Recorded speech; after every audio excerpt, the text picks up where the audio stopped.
Formula One is back in just 5 days' time, with the action returning to Bahrain on the 21st of February for pre-season testing, and then the main event on the 29th, the 2024 Bahrain Grand Prix. My goodness, does the winter season fly by, but racing is back, and as such, before we get pedal to the metal, today I am going to tell you the 5 drivers you need to keep your eye out for this season, all from different teams, one a little bit left of field. So as always, if you are new, feel free to subscribe. Let me know your 5 drivers that we need to watch for this coming season. But without further ado, let's get this show on the road, starting off with this man right here. Ferrari's golden boy himself, 5-time Grand Prix victor, should be more, I would like to add. A man who finished last year on impending form, not quite Max Verstappen level, but 5 pole positions over the course of last year, 3 in the last 5 races, and finished the year with back-to-back second place finishes in that Ferrari. It is, of course, Charles Leclerc. Now, we all know this man can pedal. This man knows how to drive Formula One cars, and in quali trim is unreal. I would argue is the current best driver at qualifying. And I think those 5 pole positions last year in that Ferrari, which was so inconsistent, is a real testament to that. Yes, you've got other drivers like your Hamiltons and Verstappens who are great on a Saturday, but I just think this is that moment where Charles Leclerc really comes alive, and that is his key skill, is he knows how to drive fast. If you want a driver that's going to leave absolutely everything out on track, it's Charles Leclerc. But as we know, there are occasions where that's to his detriment, and he can sometimes get himself caught up in incidents, or even in qualifying, pushes that little bit too hard in the barriers, game over. And so why I've got Leclerc on this list, of course he's one to watch every single season. But what's different this year is that it's his last season with Carlos Sainz as his teammate, because next year, you know what's coming. It's the big dog. Lewis Hamilton is going to be his teammate in 2025. So I think this year is the last for a couple of years where he's going to be that uncontested #1 driver at Ferrari. But also the fact that they were making such good gains at the end of last year. If they can jump into this season with a similar trajectory as they were on at the end of 2023, this man should be winning races. And not only that, because we don't want to get too carried away, that Red Bull looks blooming scary, the amount of upgrades it's got on it, but the Ferrari has too. And if they can just get it right, if they can just keep level heads, not make those silly mistakes that we are so used to Ferrari doing on the strategy side of things and the pit stop side of things, they can operationally get this correct. I think Leclerc's got a brilliant season on the way, a fantastic driver, a proven driver, but I think this year, though he's been brilliant throughout his time at Ferrari, this year, I think he needs to step up. Really prove that he is the man to lead them forward, and they don't need no Lewis Hamilton. No. Charles Leclerc is the man. So he is first on my list. It's no particular order, but Charles Leclerc definitely has to go on it. Next up, a man at the opposite end of his career to Charles Leclerc, it's Oscar Piastri. Now, Oscar hot off his rookie season in Formula One, a season that was really bloody impressive. Really impressive. Lots of people arguing it's the best rookie season since Lewis Hamilton. I think there's a little bit of debate in there. I think you can definitely throw in a Max Verstappen in those Toro Rosso days. That can go in there. Charles Leclerc himself in that season with Sauber, very, very impressive. But Oscar's not far off that. A really strong start to life in Formula One. And that podium in Suzuka, followed by that Qatar sprint race win, and then in the Grand Prix itself, was a P2. This man is slowly but surely getting better and better, building up that confidence as he goes through his career. So it was no doubt he was going to go on this list. He's got a heck of a teammate in Lando Norris, and for me, that's going to be that first benchmark he needs to overcome. And Norris, as we know, is no mean feat. He himself is a world championship potential driver. So Oscar's got it tough up against Lando, But we saw glimpses at the end of last year. He was getting there. And whilst he needs a step over the winter to reach those levels of Norris, Suzuka's a great example where it was Oscar that was in front, they inverted the cars, and Lando went off into the distance, so they swapped the cars around to give Lando a chance to catch Max Verstappen, in essence, and Lando was gone. So Lando is the stronger driver heading into this year, but Oscar was in his first year of F1, and think back, this is Lando's 6th season now, I believe. Think back to his first couple of years with Carlos Sainz. Lando needed a couple of years, especially that first season, just to get up to speed. Oscar, just like Lando, in that first year, is showing glimpses, has got those elements of consistency, but what I like about Oscar is he's got a real caution about his driving. He's not overly aggressive, he's quite timid, but I like that in his driving style, because when he needs to get those elbows out, he will do. But overall, he's quite a collective driver. And to be showing signs of that in Season 1 is amazing. Can he do that into Season 2 when the pressure starts to ramp up? He's got a contract locked in, so there's no worries about that. But Oscar Piastri is blooming quick on his day. And if he can just find that in a more consistent way, now he's not a rookie anymore, which I think he will be able to do. I think McLaren have got two very special drivers on their hands, and Oscar Piastri could have a very good season.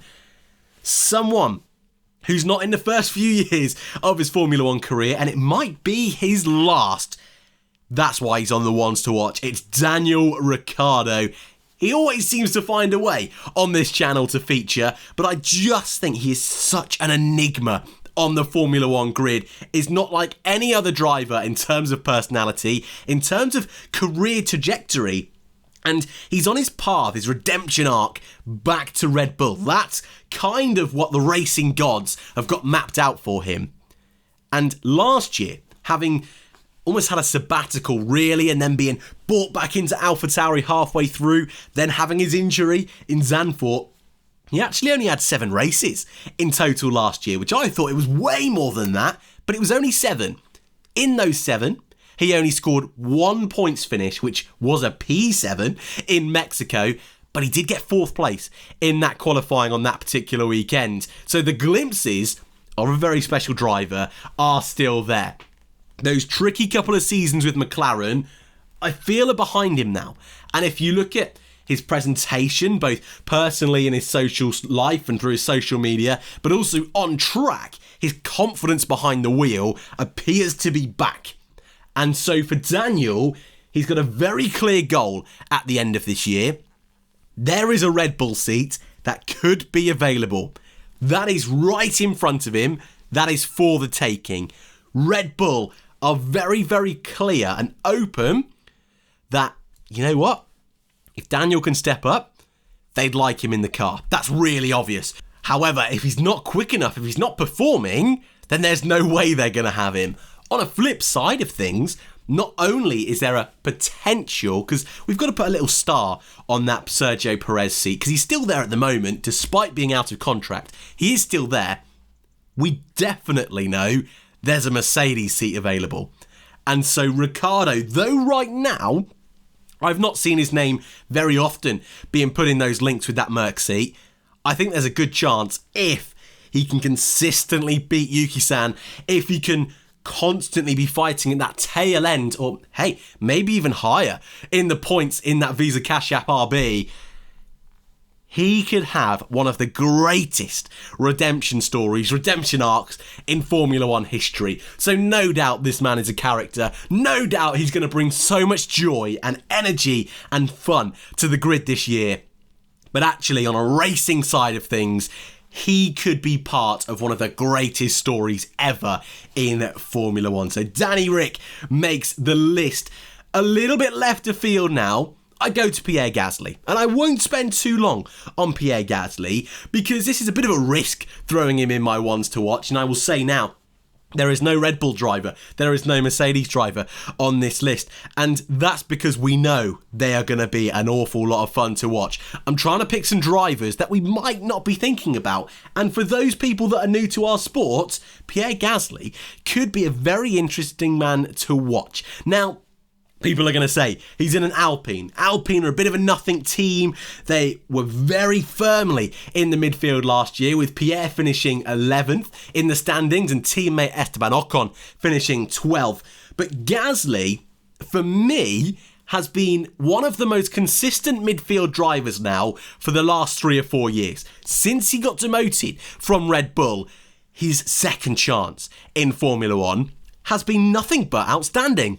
And I know that's high praise, but look at his results, how well he did against Yuki Tsunoda, and then jumping across to Alpine, which at the time was the best seat available, to go up against Ocon, who had beat Fernando Alonso that year before, and to comfortably be his match, and then best him over the course of the year, throw in a sprint race P3 in Spa, throw in a race, a Grand Prix third place finish at that crazy Dutch Grand Prix in wet conditions.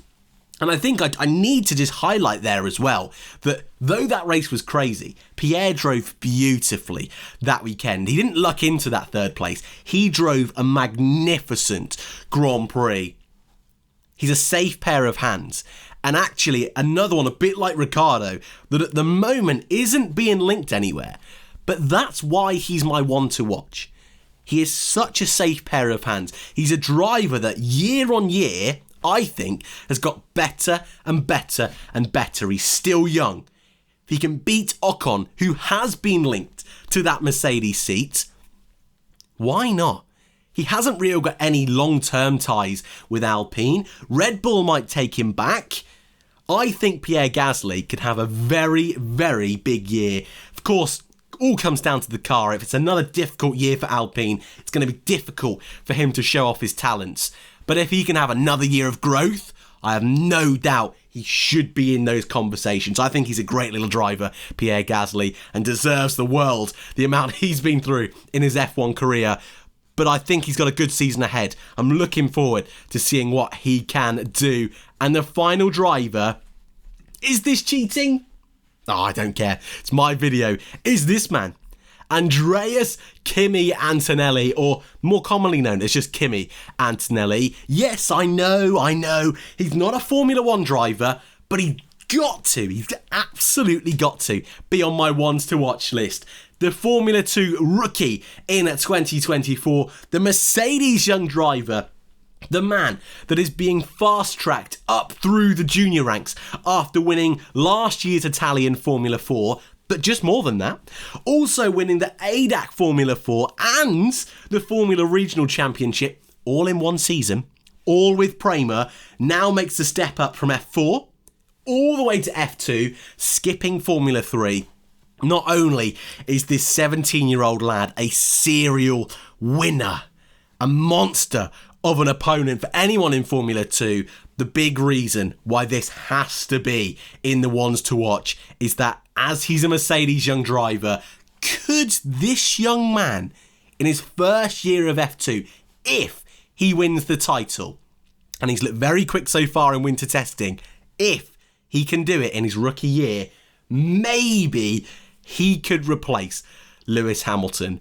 He's a very special talent. He's Italy's next big thing in Formula 1. A real irony there with Hamilton going to the Italian team. Wouldn't it be great for Mercedes to just promote Italy's next Grand Prix winner? I think he could be. And though you don't want to rush drivers through, case in point, Pierre Gasly, this man's special. And I think would deserve a chance if he can win F2, so is undeniably one to watch this year. I know it's cheating, throwing him in there, but those are my 5 drivers you need to keep an eye out for in 2024. Let me know, if I'm not allowed Antonelli, who should my other driver be in that 5 list? I would love to know in the comments down below. I will see you there. As always, if you are new, feel free to subscribe. Thank you very much for watching, and I'll see you all in the next one.